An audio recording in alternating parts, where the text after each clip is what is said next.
बच्चों नमस्ते। मैं डॉक्टर कविता शर्मा, विभागाध्यक्ष वनस्पति शास्त्र, शासकीय कला एवं वाणिज्य कन्या महाविद्यालय देवेंद्र नगर रायपुर से एक बार पुनः एक नए विषय, एक नए लेक्चर के साथ मैं आपके सामने उपस्थित हुई हूँ। आज मैं आपको बीएससी फर्स्ट ईयर के पेपर फर्स्ट का यूनिट थर्ड का एक सेकंड पार्ट आपको बताने वाली हूँ। इसके पहले मैंने जो वीडियो अपलोड किया था वो एस्परजिलस पर था और आज मैं आपको पेजाइजा के बारे में बताने वाली हूँ। पेजाइजा पेपर 1 के यूनिट थर्ड के अंतर्गत आता है। जैसा मैं पहले भी आपको बता चुकी हूँ कि जो फंजाई हैं, चूंकि उनमें क्लोरोफिल का अभाव होता है, इसलिए वे अपना भोजन, अपना न्यूट्रिशन स्वयं नहीं बना सकते और उसके लिए उनको दूसरों पर डिपेंड होना पड़ता है। यदि सड़े गले ऑर्गेनिक पदार्थों पर वो डिपेंड होते हैं तो उन्हें सैप्रोफाइट्स कहते हैं, और यदि वो किसी लिविंग मटेरियल्स पर डिपेंड होते हैं तो उनको पैरासाइट्स कहा जाता है। तो इस प्रकार डिफरेंट मोड्स यानी हेट्रोट्रॉफिक नेचर के फंजाई होते हैं, और इसी का एक जो मेंबर है पेजाइजा, कप फंजाई के रूप में फेमस है। मैं उसको आज आपके सामने प्रस्तुत करने वाली हूँ। ये जो पेजाइजा है ये भी सड़े गले पदार्थों पर पाया जाता है, और जनरली एनिमल डंग या जो भी ऐसे गोबर या सड़ी हुई सब्जियां या कुछ ऐसे ऑर्गेनिक मैटर होते हैं सड़े हुए, उन पर ये उग जाते हैं और एक कप के जैसा इनकी आकृति बाहर निकलती है, जिसके कारण ये कप फंजाई कहलाते हैं। जैसा कि ये एक एस्कोमाइसिटीज का मेंबर है, और एस्कोमाइसिटीज की स्पेशलिटी होती है कि उनमें फ्रूटिंग बॉडी बनती है। तो पेजाइजा में जो फ्रूटिंग बॉडी बनती है, जो कप के रूप में रहती है, जिसको एपोथीसियम कहते हैं। आइए मैं इसके स्ट्रक्चर और इसके रिप्रोडक्शन के बारे में आपको बताऊं।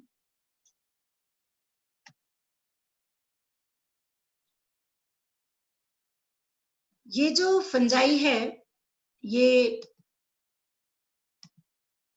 आप देखिए कि पेजाइजेसी फैमिली के पेजाइजेल्स ऑर्डर का मेंबर है, और जिसको हमने एस्कोमाइकोटा के अंतर्गत रखा है, या हमने नहीं रखा है, ये जो साइंटिस्ट हैं जिन्होंने क्लासिफाई किया था, पर इसको एस्कोमाइकोटा के अंतर्गत हम इसको पढ़ रहे हैं। पेजाइजा, इसकी बहुत सारी स्पीशीज जो हैं ये इंडिया में पाई जाती हैं, और बहुत सारी पूरे वर्ल्ड में भी ये पाई जाती हैं। ये कोई भी यदि रॉटिंग वुड है या कोई डंग है जिस पर ये ग्रो कर सकते हैं। इनका जो माइसीलियम होता है ये वेल डेवलप्ड होता है, और इनके माइसीलियम बहुवर्षीय होते हैं, बहुत सालों तक भी ये जीवित रह सकते हैं। और इनमें डेंस जो नेटवर्क होता है हाइफी का, वो उसका एक बना हुआ रहता है, जिसको हम माइसीलियम बोलते हैं। बहुत हाइफी हाइलाइन हाईलाइन होंगे, कलरलेस होंगे, और आपस में एक साथ बहुत सारे कंबाइंड फॉर्म में उनको हम माइसीलियम कहते हैं। और ये देखिए, ये आपको जो यहाँ पर दिखाई दे रहे हैं ये इसके कप हैं, ये इसके एपोथीसिया है, ये इसकी फ्रूटिंग बॉडी है। कुछ इस प्रकार की बाहर से ये दिखाई देती है। जो पेजाइजा है उनमें रिप्रोडक्शन किस प्रकार का होता है, चलिए अब हम देखते हैं। ये असेक्सुअल रिप्रोडक्शन और सेक्सुअल रिप्रोडक्शन, दो प्रकार से इनमें ये रिप्रोड्यूस हो सकते हैं। और जनरली असेक्सुअल रिप्रोडक्शन में इनमें कोनिडिया और क्लेमाइडोस्पोर्स, दो प्रकार के स्पोर्स पाए जाते हैं जिनके द्वारा ये असेक्सुअली रिप्रोड्यूस हो सकते हैं। कोनिडिया जो होते हैं वो एक्सोजीनसली बनने वाले स्पोर्स होते हैं, और ये जनरली जैसा एस्परजिलस में मैंने आपको बताया था कोनिडियोफोर के ऊपर में बनते हैं, वैसे ही ये भी कोनिडियोफोर के टिप पर बनते हैं। कोनिडियोफोर बेसिकली क्या होता है, ये किसी भी माइसीलियम का एक इरेक्ट पार्ट होता है जो थोड़ा थोड़ा सा लंबा हो जाता है और एक ट्यूबुलर फॉर्म में होता है, ये कोनिडियोफोर कहलाता है। और इस कोनिडियोफोर में जो है वो कोनिडियम लगे हुए रहते हैं। ये जो कोनिडियम है, ये कोनिडियम डिस्पर्स हो जाते हैं और हवा में इधर उधर बिखर जाते हैं, और उसके बाद ये जब इनको कोई भी इनका प्रॉपर फेवरेबल जब इनको पार्ट मिलता है, चाहे वो डंग हो चाहे रॉटिंग वुड हो, ये उस पर ग्रो कर जाते हैं और ग्रो करके फिर से अपने माइसीलियम को डेवलप करते हैं। तो इस प्रकार से किसी भी प्रकार का कोई ऑर्गन या कोई सेक्सुअल पार्ट इसमें नहीं लग रहा है, कोई सेक्सुअल ऑर्गन इसमें नहीं बना है, इसलिए हम इसको असेक्सुअल रिप्रोडक्शन कहते हैं। और मैंने पहले भी बताया है आपको, रिप्रोड्यूस यानी रिप्रोडक्शन किसी भी चीज का पुनः उत्पादन होना वो रिप्रोडक्शन कहलाता है। तो चूंकि इसमें किसी प्रकार का सेक्सुअल ऑर्गन नहीं लग रहे हैं, कोई सेक्सुअल पार्ट नहीं बन रहे हैं, इसलिए इसको हम असेक्सुअल रिप्रोडक्शन कहेंगे। चूंकि ये कोनिडिया के द्वारा हुआ, एक हमने देखा। दूसरा जो मोड है इसका, वो है इसके क्लमाइडोस्पोर्स। क्लमाइडोस्पोर्स कोनिडिया से थोड़े भिन्न होते हैं, क्योंकि ये थोड़े थिक वॉल्ड होते हैं और रेस्टिंग सेल्स होते हैं। रेस्टिंग सेल्स या रेस्टिंग स्पोर्स हम उनको बोलते हैं जो अनफेवरेबल कंडीशन में अपने आप को नेचर के अनुसार ढाल करके और रख सकते हैं, यानी सरवाइव कर सकते हैं ये उस दौरान, जबकि यदि इनका अनफेवरेबल कंडीशन हो तो इनके चारों ओर थोड़ी सी हार्ड या मोटी इनके कवच हो जाए और ये अनफेवरेबल कंडीशन में भी अपने आप को जीवित रख सके। तो ये रेस्ट कर सकते हैं उस दौरान जिस दौरान इनकी कंडीशन फेवरेबल नहीं होती, यानी विश्राम की अवस्था इनमें पाई जाती है, इसलिए ये विश्राम के स्पोर्स भी कहलाते हैं। ये इंटर कैलोरी होते हैं पोजीशन में और सिंगल या एक सीरीज के रूप में भी ये बन सकते हैं। किसी भी हाइफी के सेल में एक के ऊपर एक लगे हुए सीरीज के रूप में भी हो सकते हैं, क्रमबद्ध भी हो सकते हैं, या ये एक सिंगुलर फॉर्म में भी पाए जा सकते हैं। जब इनकी कंडीशन सुटेबल होती है तो ये सुटेबल कंडीशन में जर्मिनेट होते हैं और नए माइसीलियम को जन्म देते हैं। तो देखा आपने कि असेक्सुअल रिप्रोडक्शन के लिए इनके पास दो मोड होते हैं, एक है कोनिडिया और दूसरा है क्लमाइडोस्पोर्स।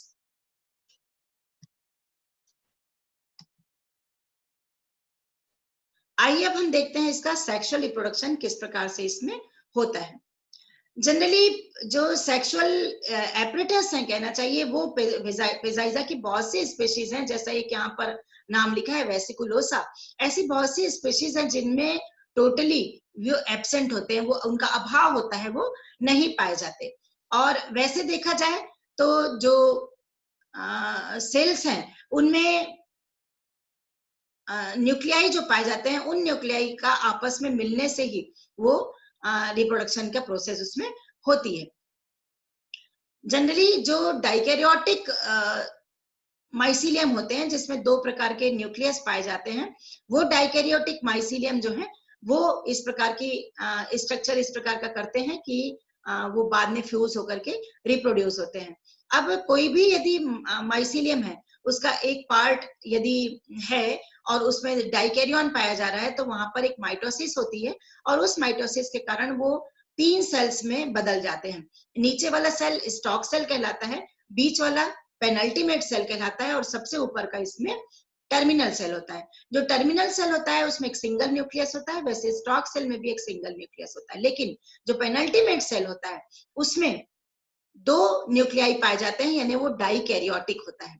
और चूंकि सिंपल प्लाज्मोगेमी हुई थी तो वो दोनों न्यूक्लियस फ्यूज नहीं हुए और एक साथ केवल एक सेल में प्रेजेंट होते हैं। कुछ समय के बाद में उसमें वो एक एस्कोजिनस हाइफी के रूप में होते हैं और वो एक एस्कस बनाते हैं, यानी कहना चाहिए वो एस्कस मदर सेल होते हैं और उनमें उन दोनों न्यूक्लियाई का आपस में फ्यूजन होता है, मतलब कैरियोगेमी होती है और वो बढ़कर के एक एस्कस का रूप ले लेते हैं और बाद में उसमें फिर मियोसिस होती है और 2 बार मियोसिस होने से उसमें 1 से 8 स्पोर्स बन जाते हैं। मैंने एस्परजिलस के दौरान भी कहा था कि एस्कोमाइसिटिस की ये विशेषता होती है कि उसमें एस्कस का फॉर्मेशन होता है, उसमें फ्रूटिंग बॉडी का फॉर्मेशन होता है और उसमें एक एस्कस में 8 एस्कोस्पोर्स होते हैं। तो वैसे ही इसमें भी उस एस्कस में जो एस्कस मदर सेल से बना है, उस एस्कस में 8 हेप्लॉइड एस्कोस्पोर्स होते हैं। साथ ही साथ इसमें चारों ओर कुछ स्टेराइल हाइफी भी आसपास डेवलप होने लगती हैं, जिनको हम पैराफाइसिस कहते हैं। और इन एस्कोस्पोर्स, इन पैराफाइसिस, ये सब आपस में मिलकर एक फ्रूटिंग बॉडी बनाते हैं और यानी स्टेराइल हाइफी और फर्टाइल हाइफी, ये दोनों मिलकर के जब एक बहुत अधिक मात्रा में आपस में मिल जाते हैं, मिक्स हो जाते हैं और चारों ओर से एक दूसरे को एक कॉम्पैक्ट फॉर्म में हो जाते हैं, तो ऐसा जो स्ट्रक्चर रहता है वो उसका एस्कोकार्प कहलाता है या उसकी फ्रूटिंग बॉडी कहलाती है। और ये फ्रूटिंग बॉडी यहाँ पर एपोथीसियम के नाम से जानी जाती है। और ये एपोथीसियम एक्चुअली एक कप शेप्ड स्ट्रक्चर होता है और इस एपोथीसियम को चूंकि इसमें स्टेराइल और फर्टाइल दोनों ही होते हैं, इसलिए इस एपोथीसियम का यदि हम अब यहाँ पर स्ट्रक्चर देखें, इसका एक सेक्शन कटा हुआ है देखिए इस जगह पर, तो आप देखिए कि सबसे बाहर में सब हाइमेनियम की लेयर पाई जाती है। फिर ये एसआई यहाँ पर एस्कस जो है प्लूरल फॉर्म में हम जिनको एसआई कह रहे हैं, और साथ ही साथ कुछ स्टेराइल हाइफी पाई जा रही हैं जिनको हम पैराफाइसिस कहते हैं। ये पूरा बाहर इसका ये पेरिडियम दिखाई दे रहा है। और हम क्लियर स्ट्रक्चर देखें तो ये देखिए ये इसका एस्कस है, ये दोनों ओर सब तरफ इसके दिखाई दे रही है ये पेरेंटाइमेटस जो पैराफाइसिस है। और हर एस्कस में आप देखिए ये 1 2 3 4 5 6 7 और 8 इस प्रकार के 8 इसमें एस्कोस्पोर्स पाए जाते हैं। ये जो नीचे में माइसीलियम है ये आपस में थोड़ी सी मिक्स हो गई हैं और ये सब हाइमेनियम के रूप में दिखाई दे रही हैं। देखिए इस जगह पर भी दिख रहा है ये सब हाइमेनियम और ये एस्कस, एस्कोस्पोर्स और ये दोनों ओर लगी हुई इसकी पैराफाइसिस।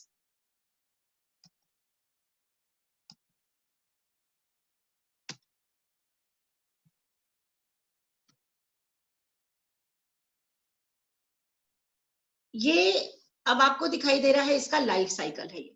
अब देखिए आपको ये जो पेजाइजा है, कोई भी स्पीशीज का भले इसमें नाम लिखा हुआ है, कोई भी एक पेजाइजा है, इस पेजाइजा में जो माइसीलियम है वो सेप्टेट माइसीलियम, यानी इसमें जो माइसीलियम होते हैं वो पार्टीशन के द्वारा कई सेल्स में बटे हुए रहते हैं। तो सेप्टेट माइसीलियम, इस माइसीलियम में सोमेटोगेमी की प्रोसेस हुई। सोमेटोगेमी यानी दो माइसीलियम के बीच में फ्यूजन हुआ जिसका जो प्रोटोप्लाज्म जो साइटोप्लाज्म था वो आपस में केवल मिल गया और दोनों न्यूक्लियस आपस में एक साथ में पाए जाने लगे। तो ये फॉर्मेशन ऑफ बाइन्यूक्लिएट एक सेल बन गया जिसमें दो न्यूक्लियस पाए जा रहे हैं। अब जो सेल्स में फ्यूज हुई थी उसमें एक पेयर न्यूक्लियस का दिखाई दे रहा है। अब इस यहाँ पर बना एस्कोजिनस हाइफा। इस एस्कोजिनस हाइफा से बना एस्कस मदर सेल। जैसे मैंने आपको पहले बताया कि एक स्ट्रक्चर 3 सेल का स्ट्रक्चर बनता है जिसमें टर्मिनल सेल और एस्कस एस्कोजिनस हाइफी या पेनल्टीमेट सेल और उसके बाद में एक स्टॉक सेल। स्टॉक सेल और टर्मिनल सेल यूनिन्यूक्लिएट होते हैं और पेनल्टीमेट सेल जो रहती है वो बाइन्यूक्लिएट होती है या डाइकैरियोटिक होती है। एक हल्का सा हुक के जैसा एक छोटा सा कॉइल्ड स्ट्रक्चर बनता है हुक के जैसा जिसको क्रोजियर बोलते हैं। इस क्रोजियर को हम देखेंगे तो सबसे ऊपर का जो पार्ट रहेगा वो थोड़ा सा घुमावदार रहेगा, छोटा सा स्ट्रक्चर जो हल्का सा घूम गया है और बीच वाला पोर्शन जो रहता है पेनल्टीमेट सेल उसमें 2 न्यूक्लियाई पाए जाते हैं और सबसे नीचे में एक स्टॉक होता है जिसमें एक सिंगल न्यूक्लियस होता है। तो वो पेनल्टीमेट सेल जो है वो बाद में बढ़कर के एस्कस मदर सेल बनी। इस एस्कस मदर सेल में वो दोनों कैरियॉन्स जो थे, जो दोनों न्यूक्लियस थे, वो आपस में फ्यूज हो गए और इस प्रोसेस को हम बोलेंगे कैरियोगेमी। और फिर ये जो न्यूक्लियाई आपस में फ्यूज होते थे और एक यंग एस्कोकार्प बनाया जिसमें चारों ओर पैराफाइसिस भी पाई जा रही हैं और एस्कस मदर सेल्स यानी एस्कस भी पाए जा रहे हैं और एस्कस के अंदर में जो यंग एस्कोकार्प था वहां पर मियोसिस हुई और इस मियोसिस से हमको क्या मिले, एस्कोस्पोर्स मिले। ये एस्कोस्पोर्स 1N लिखा है, इसका मतलब ये सब हैप्लॉइड है। तो देखिए जहां तक के सोमेटोगेमी हुई है ये प्रोसेस पूरी, ये फेज पूरा क्या कहला रहा है, हैप्लोफेज कहला रहा है। वो प्रोसेस जहां पर दोनों न्यूक्लियस केवल पेयर्ड फॉर्म में थे डाइकैरियोटिक कहला रहा है, डाइकैरियोफेज यानी दोनों न्यूक्लियस केवल है। वो वाला पोर्शन जहां पर दोनों न्यूक्लियाई आपस में फ्यूज हो गए हैं मतलब वो डिप्लॉयड स्ट्रक्चर बनाए हैं वो कहलाएगा डिप्लोफेज। तो हैप्लोफेज, डाइकैरियोटिक फेज और डिप्लोफेज इस प्रकार के 3 फेज के साथ में किसी भी पेजाइजा का लाइफ साइकिल पूर्ण होता है। तो ये इसका चूंकि एक सेक्सुअल रिप्रोडक्शन वाला पोर्शन था इसलिए यहाँ पर आपको कोनिडिया या क्लेमाइडोस्पोर्स नहीं दिखाई दे रहे हैं, पर इसी पेजाइजा से यदि हम एक और साइकिल छोटी सी गोल बना दें तो वो क्लेमाइडोस्पोर या कोनिडिया के द्वारा उस पर रिप्रोडक्शन होगा और वो कहलाएगा एक असेक्सुअल रिप्रोडक्शन। अब आप देखिए कि ये जो पेजाइजा है, मैं शॉर्ट में आपको फिर से ब्रीफ कर दूं कि पेजाइजेल्स ऑर्डर के पेजाइजेसी फैमिली का ये एक मेंबर है और एस्कोमाइकोटा या एस्कोमाइसिटीज क्लास के अंतर्गत इसको हम पढ़ रहे हैं। ये कप फंजाई कहलाता है चूंकि ये डिस्क या कप शेप्ड स्ट्रक्चर, इसमें एक एपोथीसियम पाया जाता है जो कि बहुत सारे असाई को यानी बहुत सारे एस्कस को धारण किया हुआ होता है और जिसमें बहुत अधिक मात्रा में एस्कोस्पोर्स पाए जाते हैं। एक एस्कस में 8 एस्कोस्पोर्स होते हैं और इस प्रकार से जो पेजाइजा है एक कफ फंजाई के रूप में हम इसके नाम को कफ फंजाई के रूप में भी जानते हैं। एस्कोमाइसिटीज का ये मेंबर जिसमें एपोथीसियम नाम का फ्रूटिंग बॉडी पाई जाती है, एस्कस पाए जाते हैं, 8 एस्कोस्पोर्स पाए जाते हैं और एक कप के रूप में होते हैं। ये एक एपोथीसियम इसमें कप के रूप में होता है और कप फंजाई के नाम से ये फेमस है। पेजाइजा बहुत अधिक इंपॉर्टेंट है और प्रैक्टिकल्स में जनरली इसके कप को दिया जाता है जिसका सेक्शन काटा जाता है और सेक्शन काटने पे उसमें सब हाइमेनियम की लेयर्स दिखाई देती हैं, बीच में एसाई होते हैं और स्टेराइल हाइफी भी उसमें पाए जाते हैं जिनको पैराफाइसिस कहते हैं। तो इस प्रकार से पेजाइजा आप लोगों को समझ में आया होगा, बहुत ही सिंपल, बहुत ही सरल और बहुत ही इंपॉर्टेंट मेंबर है।